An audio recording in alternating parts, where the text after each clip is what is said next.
Good morning everyone. मैं doctor सुधा मित्तल।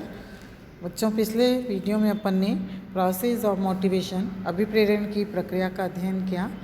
आज अपन देखेंगे अभिप्रेरण की क्या तकनीकें हैं, कौन सी विधियां हैं और किस प्रकार से किस साधन से अभिप्रेरणा के प्रक्रिया को पूरा किया जाता है। और इसके साथ साथ अभिप्रेरण के प्रकार या अभिप्रेरण कितने प्रकार की होती हैं, वित्तीय एवं अवित्तीय अभिप्रेरणा के बारे में भी हम अध्ययन करेंगे। अभिप्रेरण का क्षेत्र अत्यंत ही व्यापक है। समय एवं परिस्थितियों के अनुसार कर्मचारियों को अभिप्रेरित करने के लिए विभिन्न तकनीकों एवं विधियों का प्रयोग किया जाता है, जिन्हें अभिप्रेरण के प्रकार कहा जाए तो कोई अतिशयोक्ति नहीं होगी। तो इस प्रकार से जो अभिप्रेरण की तकनीकें हैं या अभिप्रेरण के जो प्रकार हैं, उन्हीं को हम अभिप्रेरण की विधियां या साधनों के नाम से जानते हैं। अभिप्रेरण के प्रकार एवं तकनीकों को इस प्रकार विभाजित किया जा सकता है, जैसे धनात्मक एवं ऋणात्मक अभिप्रेरण, व्यक्तिगत एवं सामूहिक अभिप्रेरण, आंतरिक एवं बाह्य अभिप्रेरण और वित्तीय एवं अवित्तीय अभिप्रेरण। तो इस प्रकार से इनका जब हम विस्तृत अध्ययन करेंगे तो पहला हम देखते हैं धनात्मक एवं ऋणात्मक अभिप्रेरणा, पॉजिटिव एंड नेगेटिव मोटिवेशन। धनात्मक अभिप्रेरणा, पॉजिटिव मोटिवेशन से आशय ऐसी विधियों से हैं जिसमें कार्यरत कर्मचारियों को कुछ लाभ या अधिकार प्राप्त होता है और परिणाम स्वरूप कर्मचारियों का मनोबल ऊंचा होता है और उनमें कार्य के प्रति रुचि बढ़ती है। तो ऐसी तकनीकों को धनात्मक अभिप्रेरण की विधियां या तकनीकों के नाम से जानते हैं। और इसमें हम विभिन्न प्रकार के तकनीकों को सम्मिलित करते हैं, जैसे कर्मचारियों की प्रशंसा एवं सम्मान करना, सहकारिता एवं सहयोग, अधिकारों का प्रत्यायोजन, अच्छा वेतन, अच्छे कार्य की दशाएं, नौकरी की सुरक्षा, पदोन्नति, अच्छे कार्यों एवं सुझावों पर पुरस्कार देना, कल्याणकारी सुविधाएं देना, प्रेरणात्मक मजदूरी प्रणाली लागू करना। तो ये विभिन्न एफर्ट्स यदि संगठन में किए जाते हैं और उनके माध्यम से यदि कर्मचारी काम करने के लिए मोटिवेट होते हैं, अभिप्रेरित होते हैं, तो इनको हम पॉजिटिव मोटिवेशन, धनात्मक अभिप्रेरणा के नाम से जानते हैं। इसी प्रकार से ऋणात्मक अभिप्रेरणा, नेगेटिव मोटिवेशन। ऋणात्मक और नकारात्मक अभिप्रेरणा से आशय ऐसी विधियों से हैं जिसमें कार्यरत कर्मचारियों को भय, धमकी एवं शक्ति का उपयोग करके और उनको कार्य करने के लिए बाध्य किया जाता है। तो इस तरह की जो अभिप्रेरित करने के प्रयास किए जाते हैं तो उनको ऋणात्मक या नेगेटिव मोटिवेशन के नाम से जाना जाता है। इसमें जो विधियां या तकनीकें सम्मिलित हैं वे हैं जैसे सेवा मुक्ति का भय, धमकी देना या उपेक्षा करना, वेतन में कटौती या वेतन वृद्धि रोकना, निम्न स्तरीय व्यवहार करना, कुछ उपलब्ध सुविधाओं की कटौती या समाप्ति करना, पदोन्नति डिमोशन करना या डांट फटकार देना या जबरी छुट्टी ले ऑफ करना। तो इस प्रकार के एफर्ट यदि कर्मचारियों को अभिप्रेरित करने के लिए किए जाते हैं तो उसको हम नेगेटिव या ऋणात्मक अभिप्रेरणा के नाम से जानते हैं। तो कई बार जैसे जो सुस्त या स्वार्थी या कामचोर कर्मचारी हैं संगठन में, उनको इस प्रकार की अभिप्रेरणा का उपयोग किया जाता है और उनको काम करने के लिए दबाव डाला जाता है, ज़बरदस्ती उनसे काम करने के लिए उनको अभिप्रेरित करने का प्रयत्न किया जाता है। सेकंड जो इसकी तकनीक है, व्यक्तिगत एवं सामूहिक अभिप्रेरणा, इंडिविजुअल एंड ग्रुप मोटिवेशन।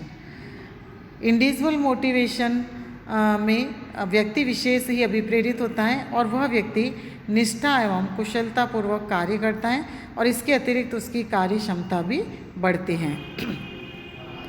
व्यक्तिगत अभिप्रेरण की विधियां निम्नलिखित हैं, जैसे उनकी प्रशंसा, नौकरी, सुरक्षा, पदोन्नति, वेतन वृद्धि आदि। और इस प्रकार से इन विधियों के माध्यम से वे अधिक से अधिक काम करने के लिए व्यक्तिगत रूप से अभिप्रेरित होते हैं।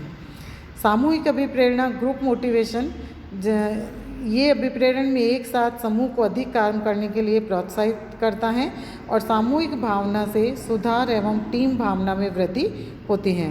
किंतु इस विधि से मतभेद, संघर्ष, पर्यवेक्षण भार आदि का कार्य कम हो जाते हैं और सामूहिक अभिप्रेरण के लिए विभिन्न विधियों का उपयोग किया जाता है, जैसे विशिष्ट वार्षिक अभिवृद्धियाँ, अधिलाभ एवं सामूहिक पुरस्कार, पेंशन एवं लाभों में सहभागिता, कल्याणकारी कार्य, सुझाव व्यवस्था लागू करना, समितियों का गठन, कुशल संप्रेषण व्यवस्था इत्यादि।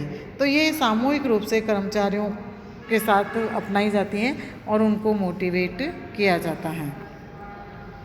थर्ड है आंतरिक एवं बाह्य अभिप्रेरणा, इंटरनल एंड एक्सटर्नल मोटिवेशन। आंतरिक अभिप्रेरणा से तात्पर्य उन प्रेरणाओं से हैं जिनका संबंध प्रत्यक्ष कार्य से है और इनका उपयोग करने से कर्मचारी काम करने को अधिक प्रेरित होता है। और आंतरिक अभिप्रेरण में ये विधियाँ सम्मिलित की जाती हैं, जैसे मान्यता, प्रशंसा, सम्मान, पदोन्नति, उत्तरदायित्व आदि। इसके विपरीत बाह्य अभिप्रेरणा एक्सटर्नल मोटिवेशन के अंतर्गत वे घटक सम्मिलित हैं जो कार्य के पश्चात प्राप्त होते हैं और कार्य निष्पादन करते समय कर्मचारी को कोई संतुष्टि नहीं देते हैं, तो वो बाह्य अभिप्रेरण के अंतर्गत सम्मिलित किए जाते हैं। इसकी जो विधियां हैं इसमें जैसे सेवानिवृत्ति, स्वास्थ्य बीमा, पेंशन आदि, और इन प्रयासों से कर्मचारियों को काम करने के लिए अभिप्रेरित किया जाता है। फोर्थ है वित्तीय एवं अवित्तीय अभिप्रेरण, financial and non financial motivation. वित्तीय अभिप्रेरणा में ठोस घटक सम्मिलित होते हैं जिनका मापन मुद्रा से प्रत्यक्ष या परोक्ष रूप से होता है।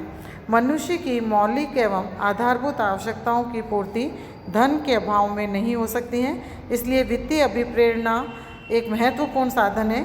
मुद्रा की आवश्यकता सर्वव्यापक है, इससे सभी भौतिक आवश्यकताओं की पूर्ति की जा सकती है और इसीलिए वित्तीय अभिप्रेरणा में निम्नलिखित विधियों को सम्मिलित किया जाता है, जैसे वेतन एवं वेतन वृद्धि, महंगाई भत्ता या रियायती दर पर सामान, अधिलाभांश, भवन सुरक्षा या भवन भत्ता, चिकित्सा भत्ता या व्यवस्था, लाभों में सहभागिता, पेंशन एवं ग्रेच्युटी, भविष्य निधि में अंशदान, जीवन बीमा योजना, वाहन भत्ता, यात्रा भत्ता, अवकाश वेतन, अधिसमय वेतन, कठिन कार्य भत्ता, भवन निर्माण ऋण आदि।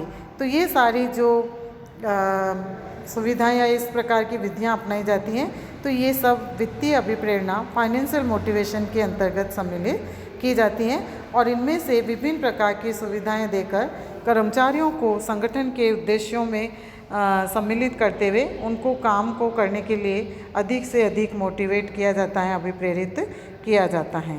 सेकंड है अवित्तीय अभिप्रेरणा, नॉन फाइनेंशियल मोटिवेशन। अवित्तीय अभिप्रेरणा से तात्पर्य उन घटकों से हैं जिनका मुद्रा से प्रत्यक्ष या परोक्ष संबंध नहीं होता है। मनुष्य समाज में रहता है, समाज में सभी कार्य मुद्रा से नहीं किए जा सकते। हम देखते हैं कि व्यक्ति समाज में कई कार्य ऐसे होते हैं जिसमें मनी या धन को सम्मिलित नहीं किया जा सकता है। तो ऐसी स्थिति के अंतर्गत जहाँ मौद्रिक अभिप्रेरणाओं का अपना महत्वपूर्ण स्थान है, वहाँ अमौद्रिक अभिप्रेरणाओं का भी विशिष्ट स्थान होता है।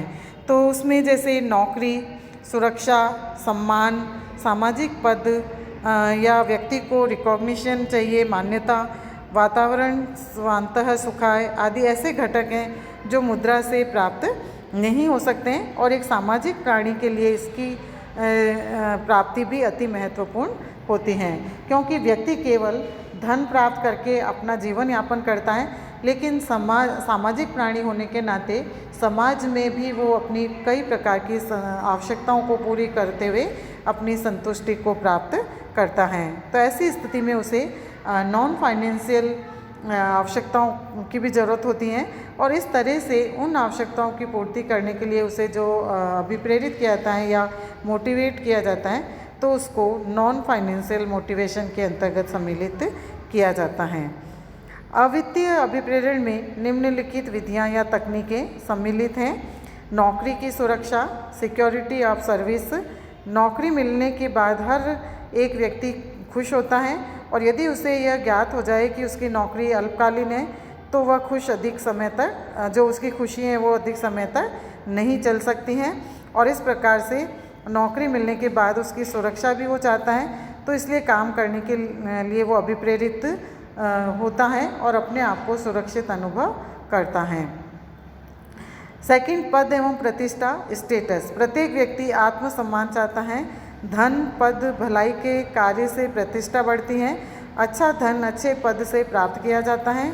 अच्छा वेतन एवं ऊंचा पद समाज में प्रतिष्ठा बढ़ाता है। अतः प्रबंधक को चाहिए कि प्रतिष्ठा का समुचित ध्यान रखकर अभिप्रेरित किया जाए। रिकॉग्निशन, मान्यता। यदि कर्मचारियों के कार्यों को मान्यता प्रदान की जाए तो वह अधिक से अधिक और अच्छा कार्य करने के लिए प्रेरित होता है और प्रत्येक कर्मचारी की इच्छा होती है कि उसके गुण, योग्यता एवं कार्य की प्रशंसा की जाए। यदि प्रबंधक अधीनस्थ कर्मचारियों की प्रशंसा करता है तो कर्मचारी पूर्व की अपेक्षा अधिक परिश्रम करता है, हार्डवर्क करता है और अधिक से अधिक काम को करने का प्रयत्न करता है। पदोन्नति के अवसर दिए जाने चाहिए। Chance of promotion. उच्च पद प्राप्ति की आकांक्षा मनुष्य की स्वाभाविक चाह है और एक कर्तव्यनिष्ठ एवं महत्वाकांक्षी व्यक्ति वर्तमान पद पर सदैव बना रहना नहीं चाहता है, वो और अधिक ऊंचाइयों पर जाने का प्रयत्न करता है। पुरस्कार या दंड, रिवॉर्ड और पनिशमेंट। अधिक एवं अच्छा काम करने के लिए उसे पुरस्कार और कम काम करने पर दंड की समुचित व्यवस्था की जानी चाहिए ताकि कर्मचारी उसके हिसाब से अभिप्रेरित होकर अपने काम को करने के लिए तत्पर हो सके। योग्य नेतृत्व, कैपेबल लीडरशिप। नेतृत्व प्रेरणा का स्रोत है। योग्य नेतृत्व संगठन को समुन्नत बना देता है और सुयोग्य एवं न्यायप्रिय नेता को भी स्वीकारते हैं और वह कर्मचारियों में विश्वास और निष्ठा की भावना को उत्पन्न करता है। कार्य परिवर्तन एवं संतुष्टि, जॉब रोटेशन एंड सेटिस्फेक्शन। प्रबंध में हिस्सेदारी, पार्टिसिपेशन इन मैनेजमेंट। अधिकारों का प्रत्यायोजन, डेलीगेशन ऑफ अथॉरिटी और कुशल संप्रेषण व्यवस्था, एफिशिएंट कम्युनिकेशन सिस्टम। तो ये सारी जो टेक्निक्स हैं, विधियां हैं, ये अवित्तीय अभिप्रेरणा के अंतर्गत सम्मिलित की जाती हैं और इनके माध्यम से कर्मचारियों को अधिक से अधिक संगठन में अभिप्रेरित करने में सफलता प्राप्त होती हैं।